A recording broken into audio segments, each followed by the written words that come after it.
लिखाता है, समझाता है और उसके अंदर कोई कमी भी सी होती है तो किस तरीका से उसे समझाता है। जैसे एक पेड़ का गुरु कौन होता है? मालिक, जन्मदाता, जो उसकी देख रेख करता है, मालिक। अब उस पेड़ को बड़ा करने में, सींचने में, छोटा सा पेड़ लगाता है और वो अंकुर दे करके बड़ा होता है। बड़ा होने के बाद में उसको नराने के बाद में, साफ करने के बाद में और सब चीज़ों को हटा देता है, सिर्फ एक पेड़ को छोड़ता है।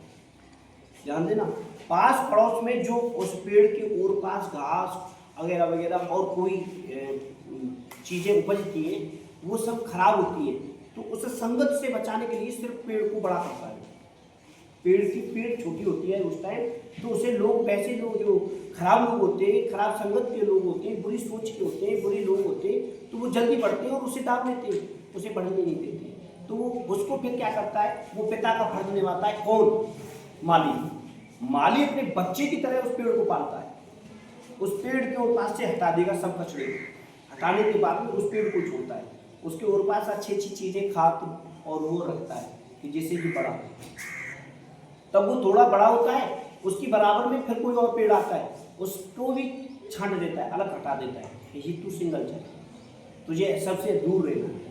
क्यों? क्योंकि उस पेड़ से आस है उसी की फलदार पेड़ है और ये एक दिन बड़ा होगा तो सबकी छाँव के साथ साथ में सबको फल देगा और अपना जीवन बचा गया तो सबको बचाएगा। तो ये अभी जीवन में बचने से पहले ही बेकार हो गया तो ये औरों का जीवन, अपना जीवन तो अपना जीवन, औरों का भी नहीं कुछ कर पाएगा। तो इसलिए एक माली कितनी मेहनत करता है अपने पेड़ को बचाने के लिए, और उस पर फिर वो जो टहनी आती है, वो टहनी गलत दिशा में जाती है, ओवर हो जाती है, खराब दिशा में चली जाती है, उनको वो छांट देता है।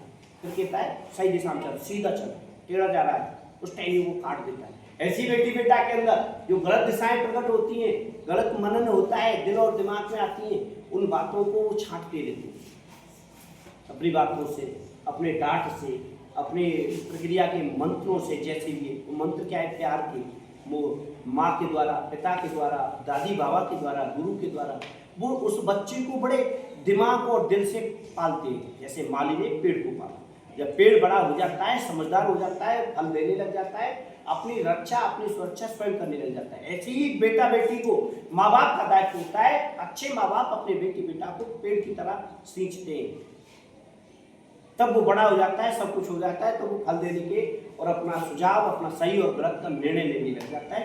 तब तक एक गुरु और माँ और पिता तीनों को मिलकर के उस बच्चे की परवरिश करनी चाहिए। ये इसके दायित्व के अधिकारी माँ और बाप और गुरु होते हैं। माँ बाप ने बच्चे को ढीला छोड़ दिया तो अलग दिशाओं में, गलत दिशाओं में चला जाएगा, तो वो भटक जाएगा। पेड़ को किसी गलत दिशा के हिसाब से गलत जगह पर छोड़ दिया तो लोग जो पड़ोसी होते हैं, बड़े बड़े, उसको दाब देते हैं, वो खराब हो जाता है।